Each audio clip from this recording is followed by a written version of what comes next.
Have you heard the concept of self-sabotage? Do you know what that means? Yes. You do? Absolutely. I have self-sabotaged myself. The self-saboteur? Yeah. I've definitely done that. Yeah. Yeah. So, can you give an example? Have you done that? I have. I've done it lots of times. Actually, I was really famous for self-sabotage. And it's funny because sometimes it's like the littlest things. Just phrases, even the way you speak.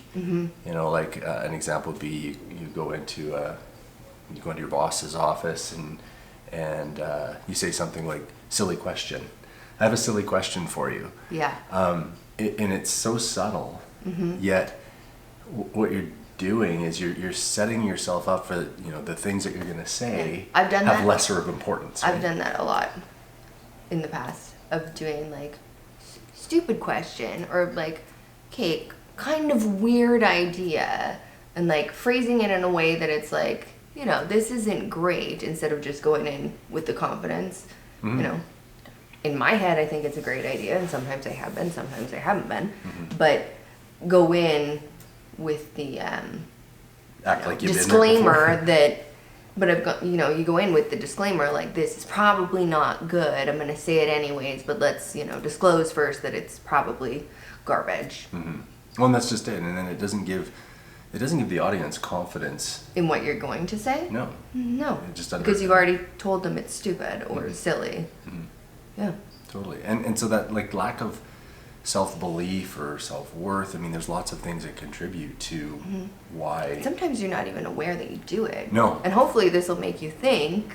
And, when you say things, are you saying something like that all the time? Because until you're aware of it, you might be doing it, you might not be, but you might be doing it a lot and just not paying attention to it. Yeah, I mean, obviously this is a massive topic, and we don't want to talk for hours about it, but just to kind of bring it to everyone's attention so you can become more self-aware. For sure. I mean, there's other little things like procrastination. You have a deadline, you have something to do, but you'll make excuses about it. And it's like, I'll get to that later, or I can't do it now because I have these other things going on. Even though it's important, you put it off and put it off and put it off as a self-saboteur. Because you're telling a story in your mind that you believe something else needs to get done instead of that task. Or you're telling yourself, well, I'll do these other things because I for sure can do these things, like clean the house or do laundry or whatever, because I'm putting off that task because I'm not fully confident in it. Totally. And then that's, again, it goes right back to confidence and or fear.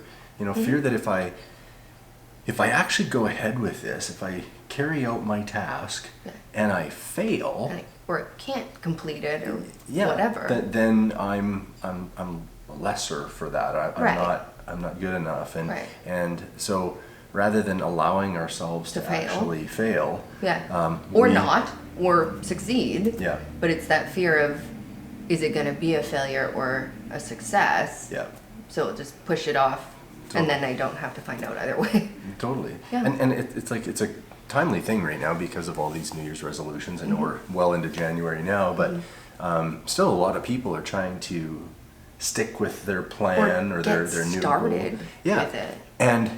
But it's easier in a lot of cases to convince yourself, well, I'm too busy. I wasn't actually going to be able to do that anyways. I couldn't lose the 20 pounds I wanted to lose, or does it even matter? I'm happy with my body the way it is, and it's fine if you are. It's okay, but are you actually chopping the legs out from under yourself without even trying, or putting yourself out there? You just stop before you even get started. Well, and I've seen a lot of people, talked to a lot of people, and in my past I've done this. Things like, if you're looking for a new job, not applying for things, because it's like you read the description and it's like, well, I have some of that experience, but probably not enough, or someone is probably more qualified, or someone else, I shouldn't even bother applying because I won't get a response back.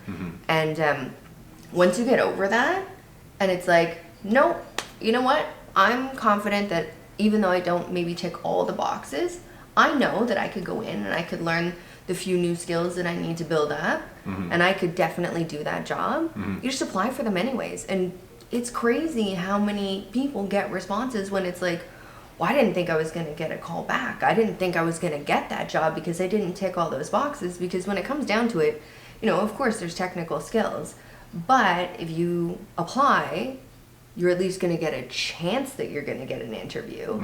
And if you get an interview, then there's a chance that you're going to get that job. And the interview isn't all just about skills. It's about your personality too. It's about, you know, how you would maybe fit with their team. And sometimes that is as important or more important than having all the technical skills they're looking for. Well, especially now with, you know, so much focus on company culture and that sort of thing. Community, I mean, a new person, work-life harmony, all those things. A new person being introduced into the workplace changes culture. It affects culture. So, or it complements it. Yeah. Right. It can take or away, enhances it. Yeah. or it can enhance. And if people are looking to hire a new person, I mean, all the technical skills aside, all things being equal, But that's if you go into an interview important. and you sell, but again, it goes right back to confidence. It does.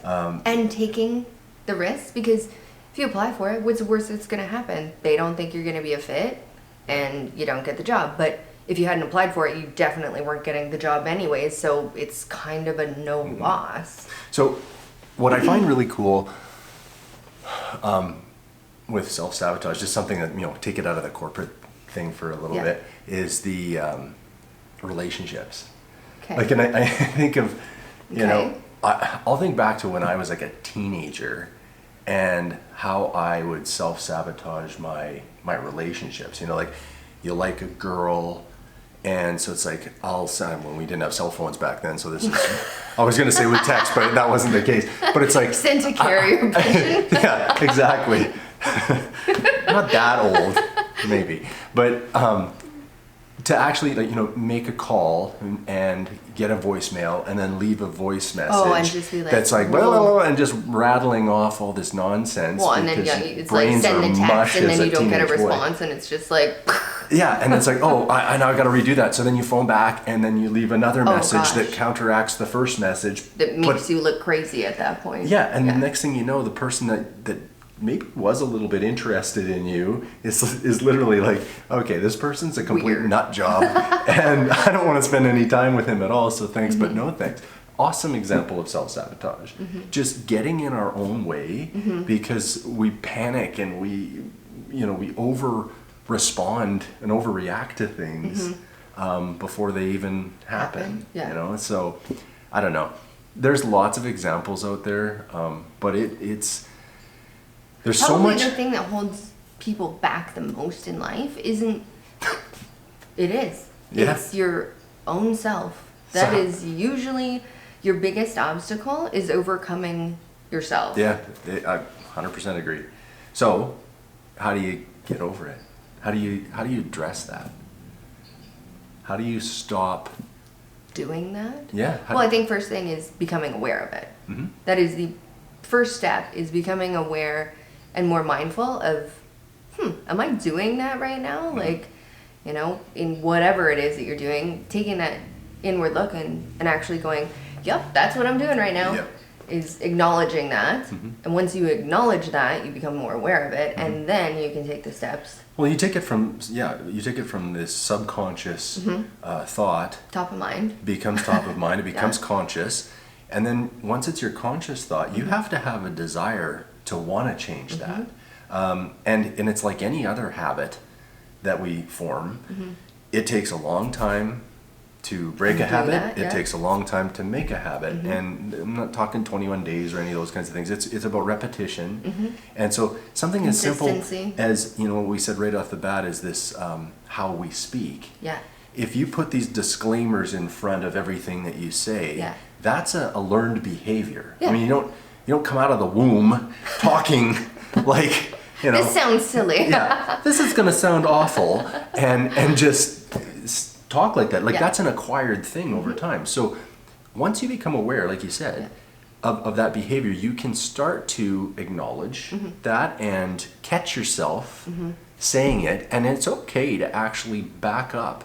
if you're talking to somebody and say, oh, silly question. And they Actually, say, you know what? It's a great question. I'm going to reframe that. Totally. Yeah. Because that didn't come out the way I wanted to. That shows impeccable confidence. It shows vulnerability, and a lot of people, self-awareness. Yep, Massive it'll self-awareness. catch people off guard because like, oh, okay. Do I? And then do I do that? Right. Like that's the funny chain of events. And so you have to have the desire to want to change that, and you have to want to start to try some different things, and it is going to take practice, and that's where also having a mentor or having a coach or even somebody else, like even if it's in your workplace that you trust a lot, you say, hey, I've acknowledged this about myself. Yeah. And I want to get better. Will you throw a pen across the office at me every give time me you hear me say it? Like you're doing it. And so, a pen works right between the eyeballs. No, but really just, no violence. No.